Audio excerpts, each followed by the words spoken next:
जय हिंद। आप सभी का हमारे YouTube चैनल पर स्वागत है। कल की क्लास में हम लोगों ने आरबीसी के बारे में पढ़ लिया था, लेकिन आज फिर से हम आरबीसी को पढ़ने जा रहे हैं। इसका कारण यह है कि इसके पहले वाले वीडियो में साउंड क्वालिटी अच्छा नहीं था। कुछ बच्चों ने मुझे बताया कि सर साउंड क्वालिटी अच्छा नहीं है, तो मैंने उस साउंड क्वालिटी को थोड़ा इम्प्रूव किया है, थोड़ा बढ़ाने का प्रयास किया है। अब आप लोग वीडियो देखिएगा, देख करके बताइएगा कि साउंड क्वालिटी कैसी है, अच्छी है या नहीं है। उसके आधार पर कमेंट करिएगा। जैसा भी होगा मैं इसमें थोड़ा और सुधार करने का प्रयास करूँगा, ठीक है। तो आइए एक बार फिर से इसको हम लोग समझते हैं, ताकि आपको पढ़ने में सहूलियत हो। जो पहला वीडियो आप लोग देखे हैं या पढ़े हैं, उसमें हो सकता है थोड़ा आप लोगों को साउंड जो है अच्छे से सुनाई ना दिया हो, और इस वीडियो को पढ़ने के बाद आपको अंतर समझ में आएगा। और बिना समय गंवाए आइए शुरू करते हैं और हम लोग आरबीसी के बारे में पढ़ते हैं। क्या होता है आरबीसी? इसे हम लोग साइंस की भाषा में ठीक है, साइंस की भाषा में इसे हम लोग एरिथ्रोसाइट कहते हैं। क्या कहते हैं तो आप बताइएगा। एरिथ्रोसाइट कहते हैं। क्या कहते हैं? एरिथ्रोसाइट्स कहते हैं। इस एरिथ्रो का मतलब होता है रेड यानी लाल, और इस साइट्स का मतलब होता है सेल यानी कोशिका, यानी ऐसी कोशिका जो लाल रंग की हो उसे हम लोग आरबीसी कहते हैं, यानी रेड ब्लड सेल कहते हैं। इस आरबीसी की खोज सबसे पहले एक वैज्ञानिक थे जिनका नाम था एंटोनी। क्या नाम था? एंटोनी वॉन लीवेनहॉक ने किया था। एंटोनी वॉन लीवेनहॉक ने किया था। ये ऐसे पहले वैज्ञानिक थे जिन्होंने फर्स्ट बैक्टीरिया का भी खोज किया था। तो ध्यान रखिएगा, फर्स्ट बैक्टीरिया का भी खोज किसने किया था? एंटोनी वॉन लीवेनहॉक ने किया था। और अगर आपसे पूछा जाए कि आरबीसी का खोज किसने किया था, तब भी आप बताएंगे एंटोनी वॉन लीवेनहॉक। ठीक, अब हम लोग पढ़ते हैं आरबीसी बनता कहाँ है। इसके पहले भी हमने बताया था आरबीसी कहाँ बनता है? जहाँ ब्लड बनता है, यानी खून बनता है। तो ब्लड कहाँ बनता है? आपको पता है बोन मैरो यानी अस्थि मज्जा के अंदर बनता है। बोन मैरो क्या होता है? आपका जो ये हड्डी होता है, बोन होता है, इसके बीच में जो खोखला पार्ट होता है, ये जो हड्डी है इसके बीच में यह खोखला भाग होता है। यह जो खोखला भाग होता है, इस खोखले भाग को ही हम लोग बोन मैरो कहते हैं। क्या कहते हैं तो आप बताएंगे? बोन मैरो, या इसे आप हिंदी में कहते हैं अस्थि मज्जा। क्या कहते हैं बाबू? तो आप बताएंगे अस्थि मज्जा कहते हैं। ठीक है। अब इस अस्थि मज्जा या बोन मैरो के अंदर इस साइड इधर कुछ रेड कलर की चीज़ें होती हैं। इस रेड वाले भाग से ही बनता है आरबीसी यानी रेड ब्लड सेल। और इधर थोड़ा येलो कलर की चीज़ें होती हैं, यानी हल्के पीले रंग की चीज़ें होती हैं। इस हल्के पीले वाले भाग से बनता है आपका डब्ल्यूबीसी। और क्या बनता है तो आप बताएंगे? प्लेटलेट्स बनता है। क्या बनता है? प्लेटलेट्स। और क्या बनता है तो आप बताइएगा? प्लाज्मा बनता है। ठीक है। और जब इतनी सारी चीज़ें मिल जाती हैं, ये सारी की सारी चीज़ें, तो क्या बन जाता है तो आप बताएंगे? ब्लड यानी खून बन जाता है। ठीक है। तो अगर आपसे पूछा जाए कि ब्लड कहाँ बनता है तो आप बताएंगे? बोन मैरो यानी अस्थि मज्जा के अंदर। आरबीसी कहाँ बनता है तो बोन मैरो के अंदर। डब्ल्यूबीसी कहाँ बनता है? बोन मैरो के अंदर। प्लेटलेट्स कहाँ बनता है? बोन मैरो के अंदर। और प्लाज्मा कहाँ बनता है? बोन मैरो के अंदर। तो ये सारी की सारी चीज़ें कहाँ बनती हैं? बोन मैरो यानी अस्थि मज्जा के अंदर बनती हैं। ठीक, तो मेरे हिसाब से कोई दिक्कत नहीं होनी चाहिए। अगर आपसे पूछा जाए कि आरबीसी कहाँ बनती है तो आप क्या बताएंगे? बोन मैरो यानी अस्थि मज्जा के अंदर बनती है। ठीक है। अब बनती है तो कितने संख्या में बनती है, तो आइए इसको भी हम लोग थोड़ा समझ लेते हैं। यह बोन मैरो यानी आरबीसी बन रही है बोन मैरो के अंदर, तो कितनी संख्या में बनती है, उस संख्या को, उस क्वांटिटी को, उस नंबर को भी थोड़ा हम लोग समझ लेते हैं। ठीक है। तो इसको थोड़ा मिटा दें ताकि आपको समझने में सहूलियत हो। यह कितनी संख्या में बनती है, इसको भी मिटा दे रहे हैं।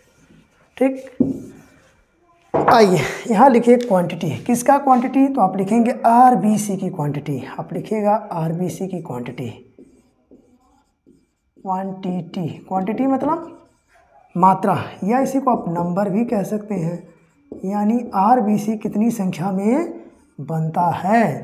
तो आप यहाँ लिखिएगा RBC, ठीक। और यहाँ लिख लीजिएगा बीच में प्लेटलेट्स, क्या लिखेंगे, प्लेटलेट्स। और यहाँ लिखिएगा आप WBC। यह जो RBC होता है यह बनता है मिलियन में, और जो प्लेटलेट्स होता है यह बनता है लाखों में, और जो WBC होता है यह बनता है थाउजेंड्स यानी हज़ारों में, ठीक है। तो यह जो RBC होता है कितना बनता है, तो आप बताएंगे 4.5 से लेकर के 5.5 मिलियन पर 100 ml हीमोग्लोबिन यानी HB में बनता है। ध्यान रखिएगा, फिर से बता रहे हैं, 4.5 से लगभग 5.5 मिलियन पर 100 ml हीमोग्लोबिन में क्या बनता है, तो आप बताएंगे RBC बनता है। किसके अंदर बनता है, तो आप बताएंगे कि मेल यानी पुरुष के अंदर बनता है, या इतना जो है संख्या में पाया जाता है क्या, RBC। एक पुरुष के अंदर लगभग 4.5 से 5.5 मिलियन RBC पर 100 ml हीमोग्लोबिन में पाया जाता है संख्या में, ठीक। अगर वहीं बात की जाए एक फीमेल बोले तो एक महिला की बात की जाए, एक महिला के अंदर अप्रॉक्स 4 से 4.5 मिलियन पर 100 ml हीमोग्लोबिन में RBC पाए जाते हैं। यानी अगर 100 ml हीमोग्लोबिन होगा तो उसमें 4 से 4.5 मिलियन क्या पाए जाएंगे, RBC पाए जाएंगे। अब कुछ बच्चे कहेंगे मिलियन क्या होता है, तो 1 मिलियन में 10 लाख होता है। 1 मिलियन में कितना होता है, 10 लाख होता है। उसी हिसाब से आप अंदाज़ा लगा लीजिए, 4.5 से 5.5 मतलब लगभग जो है 45 लाख से लगभग 55 लाख, यानी एवरेज अगर देखा जाए तो 50 लाख के आसपास क्या पाए जाते हैं, RBC पाए जाते हैं। कितने में, तो केवल 100 ml हीमोग्लोबिन में पाए जाते हैं, ठीक। इसके बाद अगर बात कर लें प्लेटलेट्स की, तो प्लेटलेट्स की जो संख्या होती है वह लगभग 4.5 से 5.5 लाख 5.5 लाख है पर 100 ml हीमोग्लोबिन यानी HB में पाया जाता है। यानी जो प्लेटलेट्स की संख्या होती है वह लगभग 4.5 से 5.5 लाख पाई जाती है। कितने में, तो बताएंगे 100 ml हीमोग्लोबिन में। और यह मेल और फीमेल दोनों में यह संख्या इक्वल होती है, चाहे महिला हो चाहे पुरुष हो, दोनों में ही यह संख्या क्या होती है, तो आप बताएंगे बराबर होती है। और यह संख्या कितनी है, तो 4.5 से 5.5 लाख क्या पाया जाता है, प्लेटलेट्स। किसके अंदर पाया जाता है, खून के अंदर, ठीक। अब हम लोग बात करें WBC की, तो यह लगभग आप बता सकते हैं कि इसकी संख्या 8000 से लेकर के 10,000 के बीच इसकी संख्या होती है पर 100 ml HB यानी हीमोग्लोबिन में। यानी अगर 100 ml हीमोग्लोबिन है तो उसमें 8000 से 10,000 के बीच में जो संख्या होती है वो किसकी होती है, आप बताएंगे WBC की होती है, ठीक है।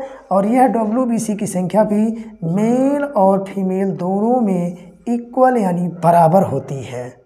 यहाँ तक किसी को कोई समस्या नहीं होनी चाहिए, ठीक। अब हम लोग बात कर लेते हैं साइज की। किसके साइज की बात कर लें, तो आप बताएंगे RBC, WBC और प्लेटलेट्स की जो साइज होती है उस साइज की बात कर लें।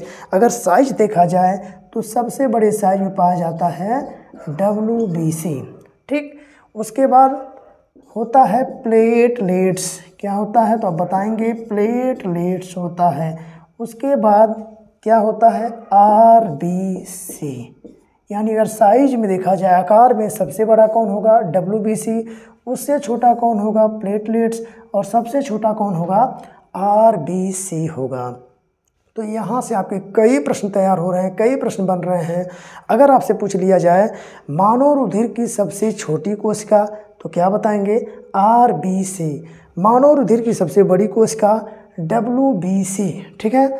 मानव रुधिर में पाए जाने वाली सबसे अधिक संख्या में कौन सी कोशिका है, तो आप बताएंगे RBC। मानव रुधिर में सबसे कम संख्या में पाए जाने वाली कोशिका WBC।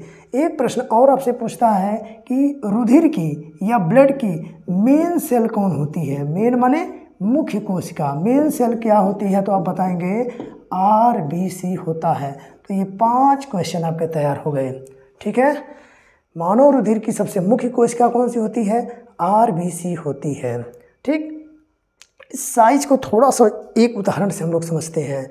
कैसे जो है इसको आप बैठाएंगे अपने दिमाग में, कैसे इसको जो है फिट करेंगे कि आपको भूले ना।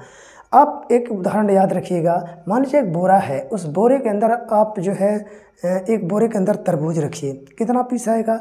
10 से 12 पीस आएगा। अगर एक बोरे के अंदर आप तरबूज रखते हैं तो कितना पीस आएगा? 8 से 10 पीस या 12 पीस। लेकिन अगर आप एक बोरे के अंदर आलू रखते हैं, एक बोरा भर के आलू रखते हैं, तो लगभग 2 से 3 हज़ार की संख्या में हो सकता है आलू के पीस हो या उतनी संख्या में आलू हो। लेकिन एक बोरा आप सरसों रखिए, सरसों यानी लाही, एक बोरा आप सरसों रखिए, फिर आप उसको काउंट करिए वह संख्या में कितना होगा।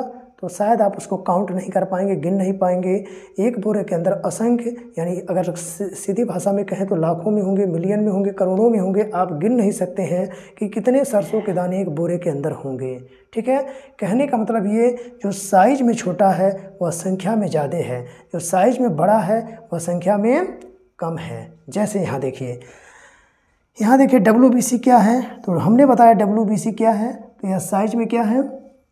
साइज में यह बड़ा है, इसलिए संख्या में यहाँ पर क्या है? कम है। अगर यहाँ बात करें RBC की, तो यह क्या होता है? साइज में एकदम छोटा होता है तो यहाँ संख्या में क्या है? यह सबसे ज़्यादा है। ध्यान से देखिए, इसकी संख्या कितनी है? 4.5 से 5.5 मिलियन है। तो फिर से सुनिएगा, जो साइज में बड़ा होगा वह संख्या में कम होगा, जो साइज में छोटा होगा वह संख्या में ज़्यादा होगा। ठीक है, अब इसके बाद हम लोग पढ़ते हैं, इसकी संख्या भी हो गई, क्वांटिटी भी हो गई। इसके आगे कुछ और पॉइंट हम लोग पढ़ने वाले हैं, लेकिन इसके पहले इसको हम थोड़ा सा मिटा दें ताकि स्पेस हो जाए। यहाँ स्पेस थोड़ा कम ही है, तो इसको एक बार मिटा देते हैं। ठीक, अब संख्या हो गई RBC की, कितनी संख्या है? तो हमने बताया 4.4 से लेके 5.5। ठीक है, अब इसके बाद हम लोग पढ़ते हैं, कोई भी चीज़ अगर बनता है तो बनने के बाद क्या होता है? वह दुनिया में कोई भी चीज़ अगर बन रहा है तो बनने के बाद क्या होगा? वह मरेगा भी। ऐसा तो है नहीं कि लाइफ टाइम पड़ा रहेगा, कभी न कभी मरेगा। तो है यह RBC भी मरने के लिए जाता है। कहाँ जाता है? तो आप बताइएगा। यह जो RBC होता है, ठीक है, पहले तो लिख लीजिए RBC का लाइफ टाइम या जीवन काल, ऐसे करके आप हेडिंग देकर लिख लीजिएगा, जीवन काल, यानी इसे आप कहते हैं लाइफ टाइम। क्या कहेंगे? Life time. इसका लाइफ टाइम कितना होता है भाई? RBC का जीवन काल अगर आपसे पूछा जाए तो कितना बताएंगे? तो आप बताइएगा 120 दिन होता है। कितना दिन होता है? 120 दिन होता है, यानी लगभग जो है 4 माह। ठीक ना। तो RBC का जीवन काल कितना होता है? 120 दिन होता है। हमने क्या बताया कि इस धरती पर कोई भी चीज़ अगर है, बन रहा है, पैदा हो रहा, तो मरता भी है, ख़त्म भी होता है।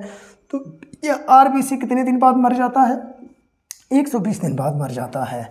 अब मरने के लिए कहाँ जाता है? तो आप बताएंगे लीवर और स्प्लीन के पास यह जाता है मरने के लिए। ठीक है, यह लीवर और स्प्लीन के पास जाता है। कौन जाता है मरने के लिए? तो RBC जाता है। यही कारण है कि लीवर और स्प्लीन को हम लोग ग्रेवयार्ड ऑफ RBC कहते हैं। क्या कहते हैं? तो आप बताएंगे ग्रेवयार्ड ऑफ RBC कहते हैं। ग्रेवयार्ड का मतलब होता है कब्र या कब्रिस्तान, यानी RBC का कब्रिस्तान कौन है? तो आप बताएंगे लीवर और स्प्लीन। आप लिखना चाहें तो लिख सकते हैं हिंदी कब्र, या इसी को कब्रिस्तान भी कहते हैं, कब्र या कब्रिस्तान। ठीक, तो कभी आपसे पूछा जाए कि RBC का कब्र या कब्रिस्तान कौन है, तो क्या बताएंगे? लीवर और स्प्लीन, यह दोनों होते हैं।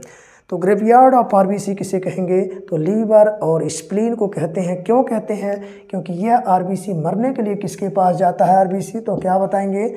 लीवर और स्प्लीन के पास जाता है। यही कारण है कि लीवर और स्प्लीन को हम लोग ग्रेवयार्ड ऑफ RBC या RBC का कब्र कहते हैं। ठीक, अब कुछ इसमें चीज़ें और हैं। अगर यह RBC मरने के लिए लीवर के पास गया। ध्यान से चीज़ को समझिएगा, अगर यह आरबीसी मरने के लिए लीवर के पास गया, BER कर लीजिएगा, अगर यह आरबीसी मरने के लिए लीवर के पास गया तो ऐसे आरबीसी परमानेंट खत्म हो जाते हैं, यानी अस्थायी रूप से मर जाते हैं, वह फिर कभी नहीं बनते हैं। हमने क्या बताया, ऐसे आरबीसी जो मरने के लिए लीवर के पास जाते हैं वह हमेशा हमेशा के लिए मर जाते हैं, फिर कभी वापस नहीं आते हैं। लेकिन ऐसे आरबीसी जो मरने के लिए किसके पास जाते हैं, स्प्लीन के पास जाते हैं। ऐसे आरबीसी जो मरने के लिए स्प्लीन या इसी को हिंदी में आप प्लीहा कहते हैं, मरने के लिए स्प्लीन या प्लीहा के पास जाते हैं, ऐसे आरबीसी क्या होते हैं, फिर से रीजनरेट होते हैं। क्या होते हैं तो आप बताइएगा, फिर से रीजनरेट होते हैं। रीजनरेट का मतलब फिर से बनते हैं। जब यह फिर से बनते हैं तो बन करके क्या होता है, यह क्या होता है, फिर इसी स्प्लीन के अंदर ही स्टोर होने लगता है। फिर से सुनिएगा, हमने क्या बताया, ऐसा आरबीसी जो मरने के लिए स्प्लीन के पास जाता है वह फिर से रीजनरेट होता है, फिर से बनने लगता है और बन करके वापस इसी स्प्लीन के अंदर ही स्टोर हो जाता है, जमा हो जाता है। ठीक है, इसी स्प्लीन के अंदर स्टोर हो जाता है, जमा हो जाता है। इसीलिए हम लोग इस स्प्लीन को क्या कहते हैं तो आप बताएंगे, ब्लड बैंक ऑफ आरबीसी कहते हैं। ब्लड बैंक, यहाँ बैंक लिखिएगा, ब्लड बैंक ऑफ आरबीसी कहते हैं, यानी आरबीसी का बैंक कहते हैं। किसे कहते हैं तो क्या बताएंगे, स्प्लीन को कहते हैं। क्यों कहते हैं, क्योंकि क्या होता है इसमें, आरबीसी क्या होता है, रीजनरेट होकर के दोबारा इसी में फिर से स्टोर होने लगता है, जमा होने लगता है, उसके अंदर एक तरह से जमा होता रहता है। यही कारण है कि स्प्लीन को हम क्या कहते हैं तो आप बताएंगे, ब्लड बैंक ऑफ आरबीसी कहते हैं। यहाँ तक समस्या नहीं होनी चाहिए। अब हम लोग इसके आगे बढ़ते हैं। ठीक है, इसके आगे अब क्या पढ़ेंगे, अभी हमने एक चीज़ और बताया कि आरबीसी का कलर कैसा होता है तो आप बताएंगे रेड कलर होता है। यह मरने के लिए किसके पास जाता है तो लीवर और स्प्लीन के पास जाता है। लीवर के पास गया तो हमेशा के लिए ख़त्म, स्प्लीन के पास गया तो फिर से बन जाता है, बन करके उसी स्प्लीन में स्टोर हो जाता है। इसलिए स्प्लीन को हम क्या कहते हैं, क्या कहते हैं स्प्लीन को तो आप बताएंगे, ब्लड बैंक ऑफ आरबीसी कहते हैं। ठीक है, यहाँ तक किसी को समस्या नहीं होनी चाहिए। अब कुछ और पॉइंट हैं जो आपसे परीक्षा में पूछा जाता है, इसको बड़े ही सावधानी से आप लोग सुनिएगा, ध्यान से देखिएगा। ठीक, यह जो आरबीसी होता है, यह जो आरबीसी होता है यह गोल आकार का होता है और गोल आकार का होता है।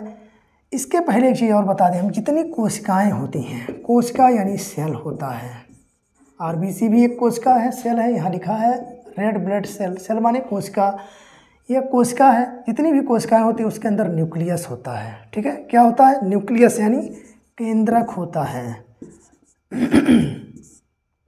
लेकिन यह जो आरबीसी होता है इसके अंदर न्यूक्लियस यानी केंद्रक नहीं पाया जाता है। यही कारण है कि आरबीसी को हम लोग ब्रेनलेस सेल कहते हैं। क्या कहते हैं तो आप बताइएगा, ब्रेनलेस सेल कहते हैं। क्यों कहते हैं ब्रेनलेस सेल, हम सभी जानते हैं जो कोशिका के अंदर यह न्यूक्लियस होता है, केंद्रक होता है, इसे हम लोग कोशिका का दिमाग कहते हैं। दिमाग का मतलब ब्रेन, क्या कहेंगे तो आप बताएंगे ब्रेन कहते हैं। क्या कहते हैं, ब्रेन कहते हैं। ठीक, अब जब आरबीसी के न्यूक्लियस, आरबीसी के कोशिका के अंदर न्यूक्लियस है ही नहीं, यानी क्या नहीं है, इसका दिमाग नहीं है। जब दिमाग ही नहीं है तो इसे क्या कहेंगे आप तो आप बताएंगे, इसे हम ब्रेनलेस सेल कहेंगे। यानी आरबीसी क्या है, एक ब्रेनलेस सेल है, इसके अंदर क्या नहीं होता है तो आप क्या बताएंगे, इसके अंदर केंद्रक यानी न्यूक्लियस नहीं पाया जाता है। लेकिन इसके दो अपवाद हैं, दो एक्सेप्शन हैं। कौन कौन से हैं दोनों लिख लीजिए, बहुत पूछा जाता है परीक्षा में। इसके दो एक्सेप्शन हैं, एक्सेप्शन का मतलब अपवाद हैं।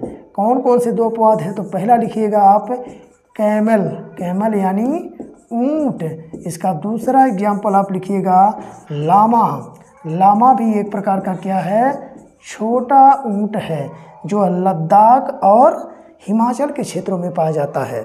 हमने क्या बताया, इसके दो अपवाद हैं। जितने भी संसार में स्तनधारी हैं, मैमल्स हैं, सबके आरबीसी में न्यूक्लियस नहीं पाया जाता है। ध्यान से सुनिएगा, जितने भी स्तनधारी होते हैं उनके आरबीसी में न्यूक्लियस नहीं पाया जाता है। लेकिन दो ऐसे इसके एक्सेप्शन अपवाद हैं, कैमल और एक लामा, जिनके आरबीसी के अंदर न्यूक्लियस पाया जाता है।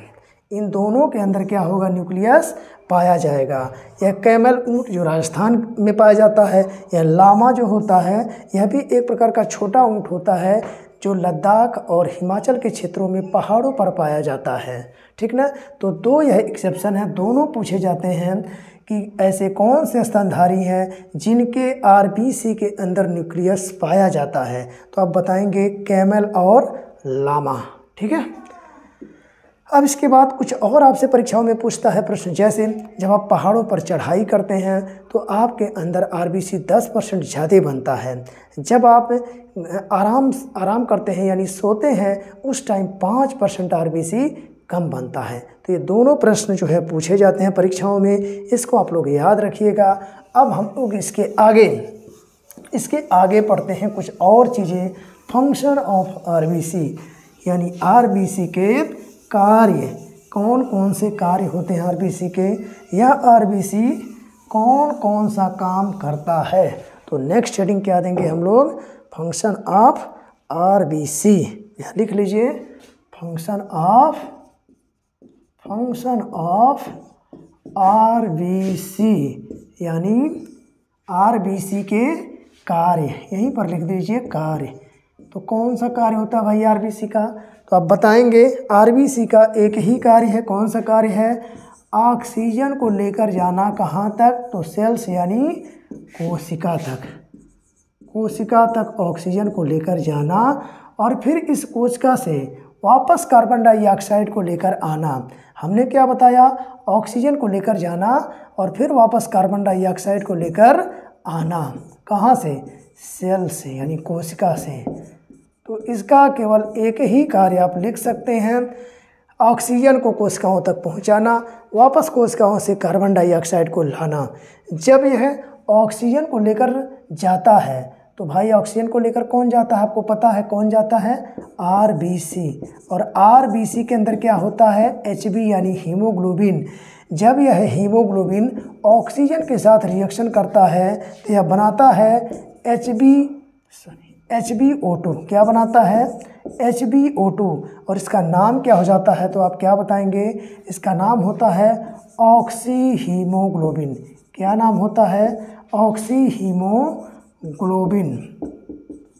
ठीक है। और ऐसा आरबीसी है तो इसके अंदर क्या होगा, हीमोग्लोबिन होगा। अब कैसे हीमोग्लोबिन है अगर नहीं समझ में आ रहा होगा तो इसके पहले का वीडियो जाकर देखिएगा, आपको ज़रूर समझ में आएगा। ठीक।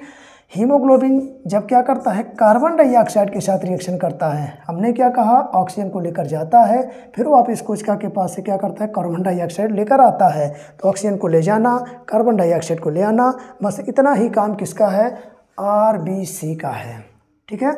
अब यह हीमोग्लोबिन जब कार्बन डाइऑक्साइड के साथ रिएक्शन करता है यानी उसके साथ चिपकता है, अपने साथ जोड़ता है, तो यह बनाता है HbCO2।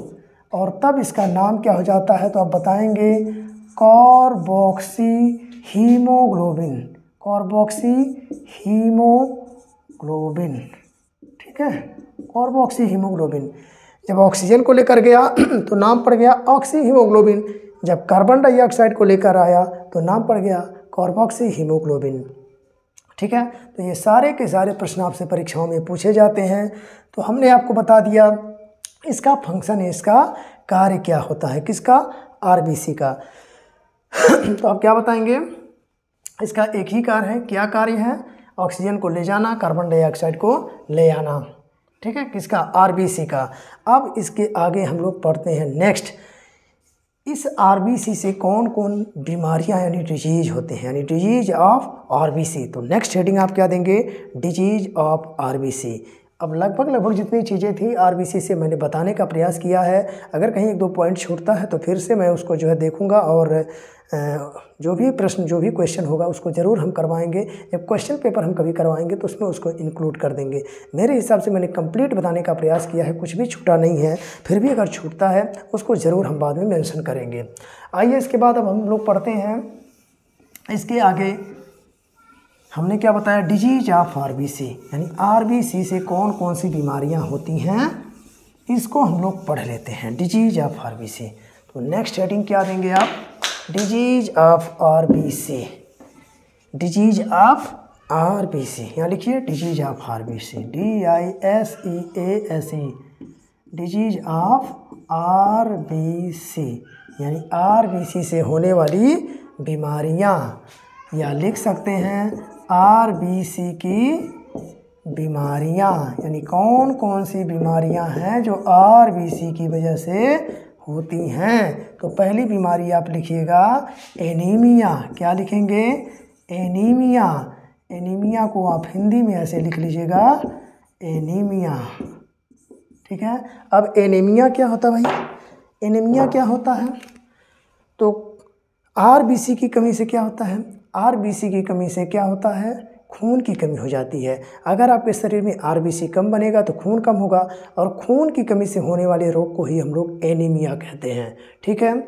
हमने क्या बताया, खून की कमी से होने वाली बीमारी को हम लोग क्या कहते हैं, तो आप बताएंगे एनीमिया कहते हैं। तो एनीमिया बीमारी कुछ और नहीं है बल्कि क्या है, आरबीसी की कमी। आरबीसी की कमी से क्या होगा, खून की कमी होगा, और खून की कमी से होने वाले रोग को हम लोग एनीमिया कहते हैं।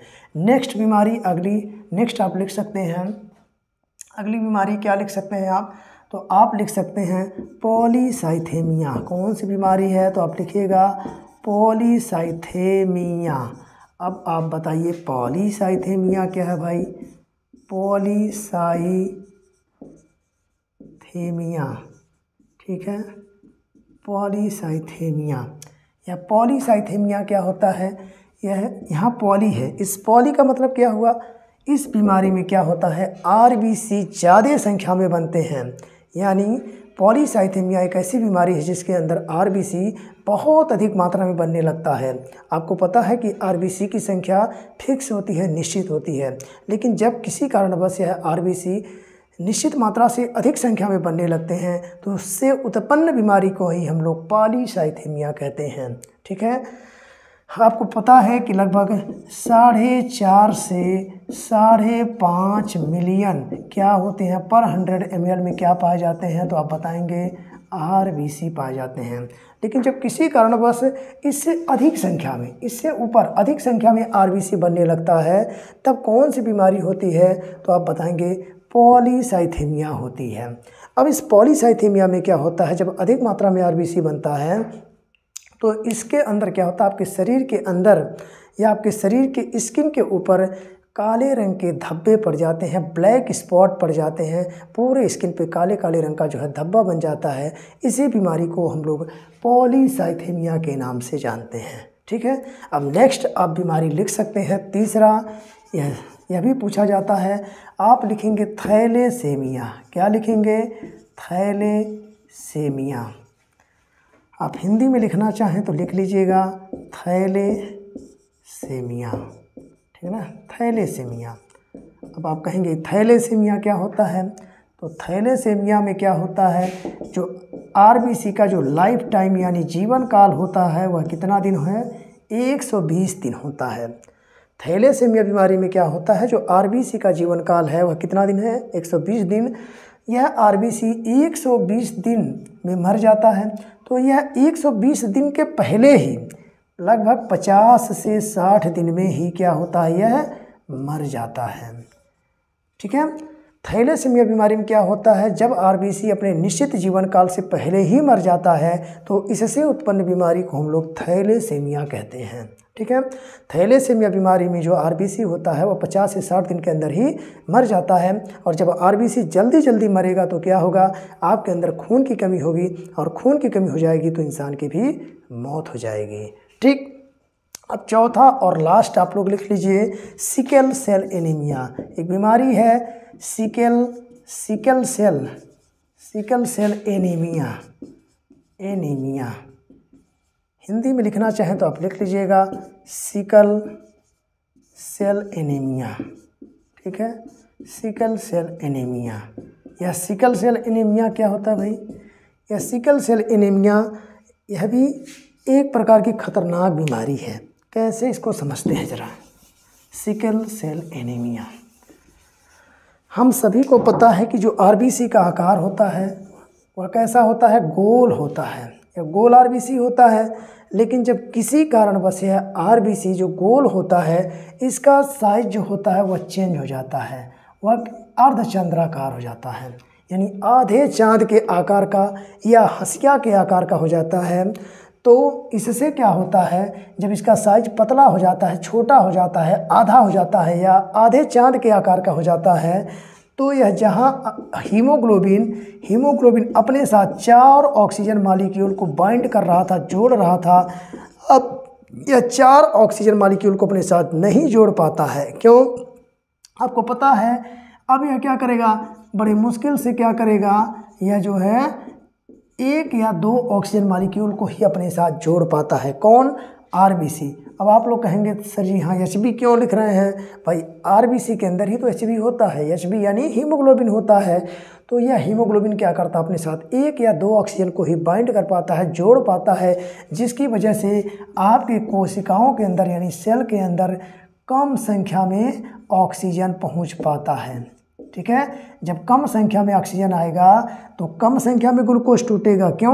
क्योंकि इस ग्लूकोज के पास क्या होता है, C6H12O6 यानी ग्लूकोज होता है, और जैसे ही ऑक्सीजन पहुंचता है इस ग्लूकोज को तोड़ता है, और तोड़ने के फलस्वरूप क्या बनता है, तो आपको पता है carbon dioxide plus H2O plus energy बनता है। ठीक ना, और यह एनर्जी कहाँ स्टोर होता है, तो ATP के रूप में माइटोकॉन्ड्रिया के अंदर स्टोर होता है, पानी भी स्टोर हो जाता है, कार्बन डाइऑक्साइड किसी काम का नहीं होता है, तो यह शरीर से बाहर हो जाता है। ठीक, तो होता क्या है, जब कम ऑक्सीजन आपके शरीर के अंदर जाएगा तो कम ग्लूकोज टूटेगा, कम ग्लूकोज टूटेगा तो कम एनर्जी बनेगा, कम एनर्जी बनेगा तो आपको थकान होगा, चक्कर आएगा, सिर दर्द होगा, मिचलाहट होगा, उल्टी होगा, और तमाम समस्याओं से आप घिर जाएंगे। फिर क्या होगा, धीरे धीरे जब एनर्जी कम बनेगा, ग्लूकोज कम बनेगा, आपके अंदर खून की कमी होने लगेगी, और खून की कमी की वजह से इंसान की मौत हो जाती है। ऐसी एक खतरनाक बीमारी कौन सी है, तो आप बताएंगे सिकल सेल एनीमिया होती है। ठीक है, इसमें कुछ नहीं होता है, इसमें जो आरबीसी है इसका जो साइज है जो गोल होता है वह गोल न होकर के अर्धचंद्राकार हो जाता है, आधे चांद का आकार का या हंसिया के आकार का हो जाता है, पतला हो जाता है। जब पतला हो जाएगा तो अपने साथ कम ऑक्सीजन को जोड़ पाएगा, जब कम ऑक्सीजन को ले जा पाएगा तो क्या होगा, कम ग्लूकोज टूटेगा, क्योंकि ऑक्सीजन जा कहाँ रहा है, कोशिका के पास, और हर कोशिका के अंदर क्या होता है, ग्लूकोज होता है, और ग्लूकोज टूटेगा नहीं। जब ग्लूकोज टूटेगा नहीं तो एनर्जी बनेगा नहीं, एनर्जी बनेगा नहीं तो आपको ताकत नहीं मिलेगी, आपको ताकत नहीं मिलेगी तो आपका शरीर क्या होगा, ठीक से काम नहीं करेगा, चक्कर आएगा, सिर दर्द होगा, मिचलाहट होगा, उल्टी होगा, तमाम समस्याओं से आप घिर जाएंगे, लास्ट में खून की कमी हो जाएगी और इंसान की मौत हो जाएगी। ठीक, तो यह पूरा का पूरा चैप्टर आरबीसी था जिसको मैंने बताने का प्रयास किया। हो सकता है कि कुछ पॉइंट जो है कहीं पर अगर आपको ना समझ में आए तो आप लोग कमेंट करिएगा, ज़रूर बताइएगा हमारा पढ़ाने का तरीका कैसा है, ये वीडियो कैसा आपको लगा, इसके बारे में अपनी राय अपने कमेंट को ज़रूर आप लोग बताइएगा, दीजिएगा, और हम नेक्स्ट वीडियो में और अच्छे से इम्प्रूवमेंट करने का प्रयास करेंगे। साउंड क्वालिटी, वीडियो क्वालिटी और जितनी भी चीज़ें हैं उसको हम बेहतर से बेहतर करने का प्रयास करेंगे। ठीक है, आई होप आप लोगों को पूरा का पूरा आरबीसी अच्छे से समझ में आया होगा। अब हम लोग मिलते हैं कल के वीडियो में। कल का क्लास WBC होगा, यानी हम लोग वाइट ब्लड सेल के बारे में पढ़ने वाले हैं। ठीक है, तो कल हम लोग क्या पढ़ेंगे, WBC। तो आज के लिए बस इतना ही, मिलते हैं नेक्स्ट वीडियो में, तब तक के लिए आप सभी को जय हिंद।